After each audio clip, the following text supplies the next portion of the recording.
Oh, Mama, can this really be the end? To be stuck inside a mobile with the Memphis Blues again.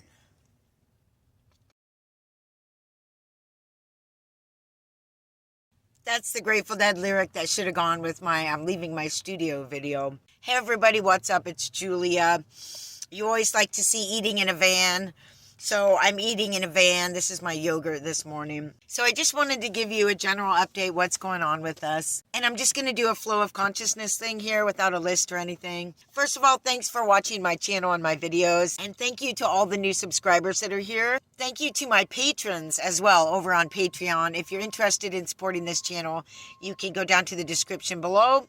And I also have a new $1 level on my Patreon. So you can now join for $1 and that would help. It's been 2 weeks, well, now a little over 2 weeks since I left my sewing studio in Eureka. I have a bunch of things in my store, which is also in the description below on Etsy, of my handmade upcycled clothing. If you don't know, that's what I do. But I'm unable to make more, right? So like now I'm kind of freaking out like, okay, what do I work on now that's going to bring some income? And there are several things. So I guess that's some of what I could talk about. But so leaving the studio, the money thing is an issue in my mind. But the other thing is I have needed a break for so long. And that's what this is right now, is this break where I don't know how to not get up in the morning and then figure out what are the things I need to do to get something done that's working towards income, whether it's making a video or listing something in my store or listing something on Craigslist, looking for opportunities on Craigslist or gigs, little small jobs I can do. So I'm always thinking about how to make money right now and how to make money in the future. But I've been allowing myself to have these periods of time where I haven't gotten anything done that day towards work. And it is stressful, but it's exactly what I need, is to learn how to just be sometimes.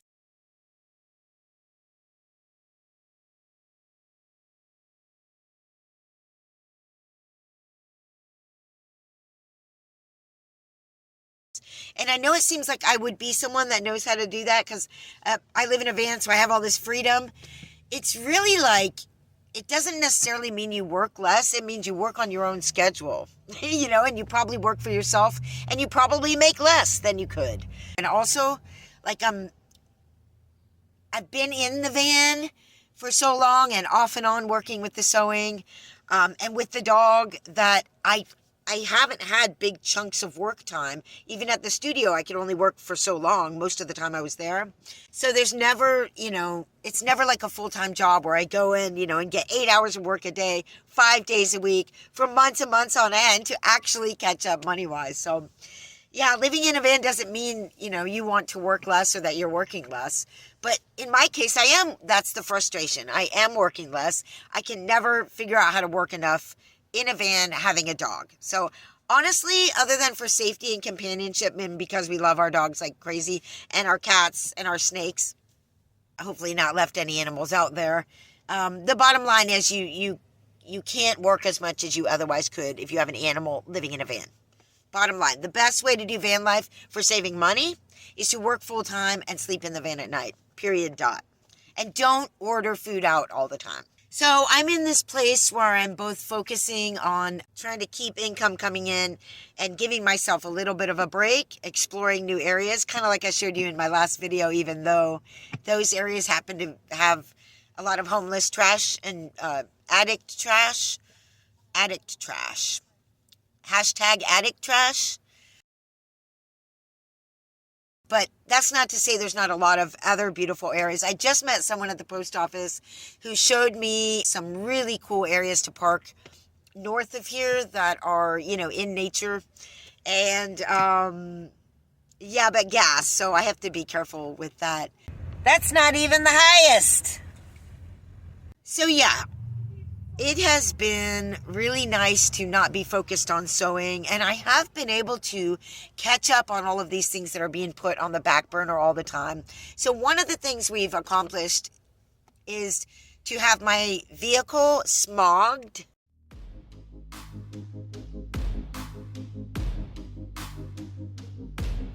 Our van just got tested for smog, so we're going to face the music right now.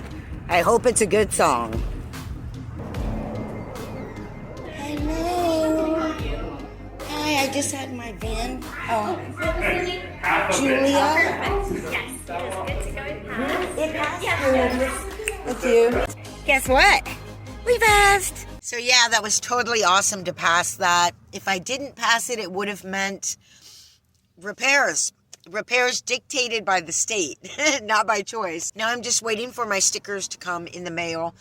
And I really do need to address this address problem. I need to address the issue of an address. Having to smog my vehicle every 2 years is not cool. Now I have another 2 years, but you know, in San Diego where my address is, you have to smog it. And in Humboldt, you only smog it if you are selling the vehicle. So, and it did cause me to have to drive 30 minutes. Well, first I did a lot of driving around because we hadn't been driving around anywhere. And it's like the van never gets to stretch her legs. But on the day of the test, we drove 30 minutes. We went 15 minutes south and then 15 minutes back. And I did it on high-end expensive gas. And that's what my mechanic in San Diego told me to do last time and this time. And we passed both times. So it did cost money to do that. Plus the test itself was $87. But the fact that we pass shows that I have a pretty decent van. The other thing is a story that I haven't told you. There's a lot of things about my dog Bambi that I don't go into detail about. Specifically kind of how hard it is. And because I don't want to talk bad about my dog or my relationship with my dog or how hard it is with my dog, even though I've kind of hinted at that before so that you guys would understand what I'm dealing with here. And the biggest thing is I can't work enough. Well, actually, the other biggest thing is I can't find anywhere to rent. I can't find anywhere to rent to live, which I've been looking at for years, just to even have the choice of to do that or van life. And I can't find a place to rent.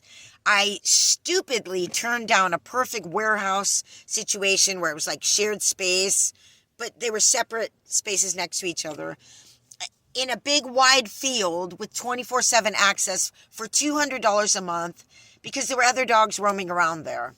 And at that point, Bambi was being more aggressive and I was more frustrated with it. So her aggression kind of comes and goes. And at this point, I've given up on trying to work with her on it and consider her now to be unpredictable. She doesn't bite. She doesn't bite and tear a dog apart or anything. She just is so intense in her approach that it often starts a fight. So these are some of the difficulties I deal with Bambi that I don't like to share all the time. But I'm going to share this story right now of what happened, and this is why we need to go to the vet. This happened the last week in May when I was having that last week to get out of my studio and sew as much as possible and move everything into storage. And so Bambi and I were walking by this pet place. I don't want to say the name. And I was reading this flyer on the door. We're sort of outside the door, but like set back about 6 feet. And at first I thought it was a stuffed animal dog in the window. There was like this window with this dog there. And then I realized it wasn't. It's like a pit bull type dog going like this. And then he barked. She barked. Rah, rah, rah. And right as she was barking is right when I realized it was a dog. And we pulled away and started walking around the corner. We made it around the corner before the dog came running out of the store, turned the corner, and attacked Bambi. So Bambi was attacked by another dog. Of course, the two started fighting. The owner came running out of the store. Both of us were there on the ground trying to get the dogs apart for some time. His dog had Bambi right here on the chest. And it looked like she had the skin, but she had, I think, more muscle. Anyway, so this dog had Bambi right here and was latched on and would not let go. When both of us were there trying to get him apart. And Bambi wasn't biting the other dog. She was going, like crying.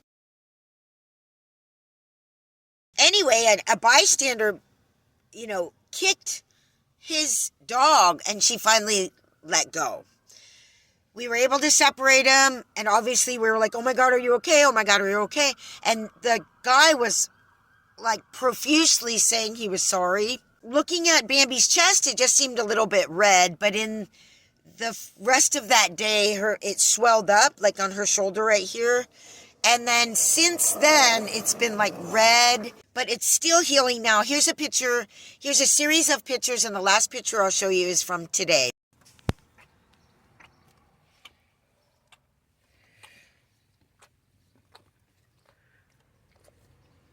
Your shoulder hurts, Sonny.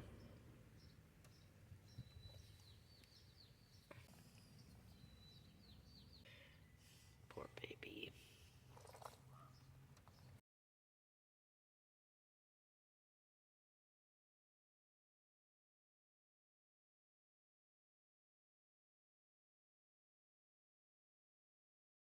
The man was so cool. He said, anything that you need, we exchanged numbers. He's like, if there's anything wrong with her, I will pay for her to go to the vet for anything that she might need. He and his organization, which is actually a pet organization here, is going to cover the cost of the vet visit for Bambi to be checked up. It was the arm that's already injured. So if you don't know, and I know a lot of you have been asking, I found Bambi on a highway in Tennessee, and at that time, her leg had already healed wrong from a previous injury. I'm suspecting a car hit, since she was alongside of a highway. And it doesn't bend right at her wrist and her elbow. So that's the vet visit that I'm supposed to do. Now, the problem is, I took the time, of course, to get out of the studio first. And then, and he took the time to clear the vet visit with his organization. And then I had my smog test and all the driving. No vet in this area is taking any new clients. There's waiting lists for everybody except for one vet I found in a town called Fortuna, which is quite a drive down south from here, which is an expensive drive. And I don't know what parking overnight is like there, but I would be able to get an appointment for mid-July for her. Now we have a problem with the payment thing because that vet is unwilling to bill this pet organization. So we're trying to figure out now how to do that. So that's the Bambi vet thing. We're doing okay. Okay, so wait, I was talking about how it's hard to find a place to rent with a dog. It's been incredibly difficult to find a studio. I myself have an ad up saying I'm looking for a sewing space, and I explained that I'm doing van life and that I'm not looking for somewhere to live and that I have a small operation and that I can pay my bills on time. I just realized I forgot to share the funny story with you about my ad that I put up looking for a sewing studio because I went off on a tangent. Anyway, it's later in the day. We're parked in like a different place. So I just wanted to tell you I have gotten no real responses to my ad, but I did get 2 responses. The first one went like this: you're pretty good looking for a capital aged woman. You're pretty good looking for a middle-aged woman. Well, that was really nice, And then the second one was, do you have Cash App? And I was like, yeah, but I'm looking for a studio. Can you help me? Well, you have to send cat pictures, dear. Cat pictures. You know what I'm talking about. Like, that's going to happen. The lady with the RV spot for a crafter sent me a note back saying she got ill, and so she's not offering that right now. And I have tried responding to multiple advertisements for things like park on the property and help on the farm, or several different things like that, none of which have worked out. So I am looking and I am contacting people, and I'm not really getting anywhere. Again, several of the things I've looked into require that they check my credit history, my rental history, none of which I have. And that's the thing for you people considering van life out there. If you don't have a rental history for a number of years and then you try and rent, it can be really difficult. And then my situation is compounded by the fact that I don't have credit, really. I've only ever taken out a student loan. I've never had a credit card. So that just cuts me out of like 80% of the places. And another 19% of the places I'm cut out because of the dog. So maybe 1% of the places I can even consider being accepted in. And so That's my situation. But for any van lifer or nomad, if you don't rent for a long time, you're going to have trouble proving your rent. And if you're self-employed for a long time and you haven't worked for someone else, there's another reference that you don't have as to the fact that you're accountable and can pay your bills and all of that good stuff. So that's where I'm at. It's been extremely hard. And again, I've needed this break, but if it goes into what happened last time, 6 months of not sewing, or the time before that, before I got to San Diego, crossing the country looking for places to sew along the way, that didn't work out either. Basically, this lifestyle, living in a van and finding places to rent, really is difficult. That's why, and I've mentioned this, my ultimate goal is to have a bigger vehicle. I don't want it too big. I just want to be able to sew in it. And I need also solar power enough to do that so that I can have consistent income. If I don't have a lot coming in, I can park somewhere and sew for weeks until I have, $1,000 worth of stuff in my store that'll sell. My stuff does not have any trouble selling. There are lulls, like right now. Usually this time of year, my sales are slow. So yeah, my ultimate goal is to be able to be self-sustaining with my own income in my own vehicle. So now, on the topic of not being able to find a place to sew, I did finally, really good news, I did finally try my sewing machine on my 500 watt Jackery power station, which is 110 volt, and my sewing machine is 120 volt. So I wasn't sure it was going to work. I figured if I could at least sew, even though I couldn't iron. And again, I do patchwork. Patchwork specifically requires pressing because you're putting two pieces of fabric together. And when you do that, it needs to be pressed down. So it's like one piece of fabric, Otherwise, it's all poofy and uneven. I figured I could at least sew strips together. And then when I get a chance to get to another place to sew, I'll have half of my work already done. Well, the other thing I realized is I can do my top stitching on top of jeans. And I can do that by hand, of course, but I can do that on the sewing machine, and I don't think I need an iron. Sure, the completed project will be a little more wrinkly than it otherwise would be, but they would be patchwork jeans. I think a little bit of wrinkledness is acceptable in that sense, maybe. Oh my God, so I finally tried the machine on the Jackery. It works!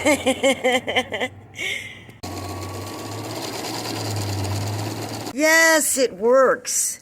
I'm just plugged in here for now to check that. But the bottom line is that I can sew in my van with that, just little things.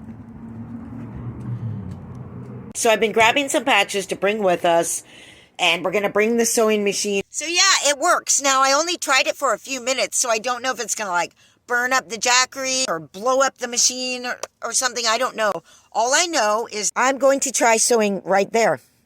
So I actually went to the storage unit and brought the sewing machine in, which is right there. And there's Bambi. And I went and got the little chair, which is right there. This is stuff to go back to storage and get rid of. You can see down there I brought in one of my containers of patchwork fabrics that I can use for sewing. So yeah, I'm pretty excited about that. So the new van arrangement, by the way, is working out fine. I'm still really excited to do my other van arrangement, which will include my whole sewing operation that's now in the storage unit. So I'm going to be keeping the storage unit one more month for July and then considering giving it up. It is an $80 bill every month that I don't really need. What else? Parking. Parking's been getting tougher. It's official.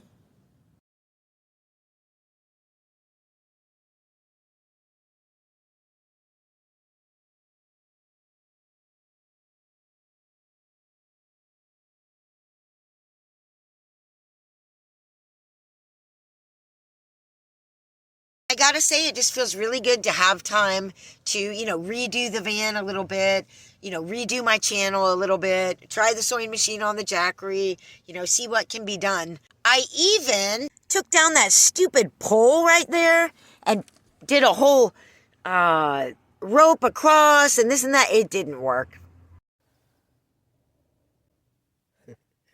Anyway, so this is failed too. I think I'm going to put some hooks, screw in hooks here, and then loops on these, and then do it that way. So I put the pole back, and for those of you that don't know, you can see how far set back it is from the chair. By the way, I'm going to be putting up some interesting playlists coming up. I've put up one already of older videos. So right now I probably have almost 300 videos that you can watch, but I have like 900 that are all made private from the beginning of my journey through living in Asheville, Charleston, the cross-country trip, living in San Diego, and up till now. All of those are made private because they were on a bad camera. There was no editing, and often it was just so personal. I really didn't have a healthy boundary at that point with my YouTube channel.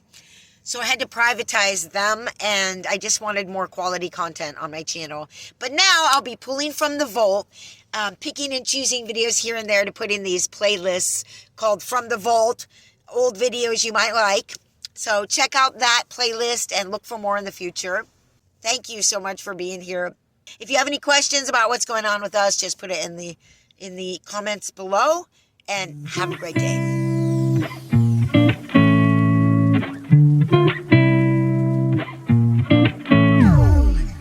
Ooh, ooh, ooh, ooh.